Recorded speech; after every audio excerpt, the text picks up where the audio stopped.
ದೊಡ್ಡ ಎತ್ತರದ ಮಾವಿನ ಮರದಲ್ಲಿ ಒಂದು ಬುದ್ಧಿವಂತ ಕೋತಿ ವಾಸಿಸುತ್ತಿತ್ತು. ಮರದಲ್ಲಿ ಹೊಳೆಯುವ ಸಿಹಿಯಾದ ಮಾವಿನ ಹಣ್ಣುಗಳು ತುಂಬಿಕೊಂಡಿದ್ದವು.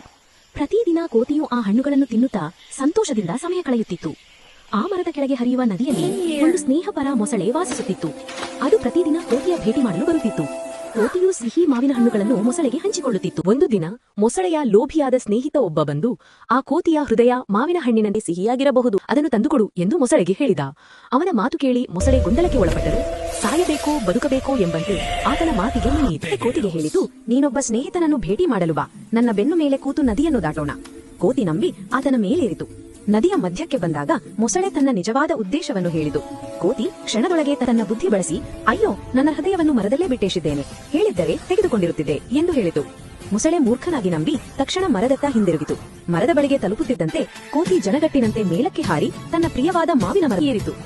ಕೋತಿ ಸುರಕ್ಷಿತವಾಗಿ ಕುಳಿತು ಮೊಸಳೆಗೆ ಹೇಳಿತು, ನಿಜವಾದ ಸ್ನೇಹಿತನು ಮೋಸ ಮಾಡುವುದಿಲ್ಲ. ನೀನು ಸ್ನೇಹವನ್ನು ಕಳೆದುಕೊಂಡೆ, ಆದರೆ ನಾನು ನನ್ನ ಪ್ರಾಣ ಉಳಿಸಿಕೊಂಡೆ. ಅದು ಕೇಳಿ ಮೊಸಳೆ ತನ್ನ ತಪ್ಪು ಅರಿತು ನಾಚಿಕೊಂಡಿತು.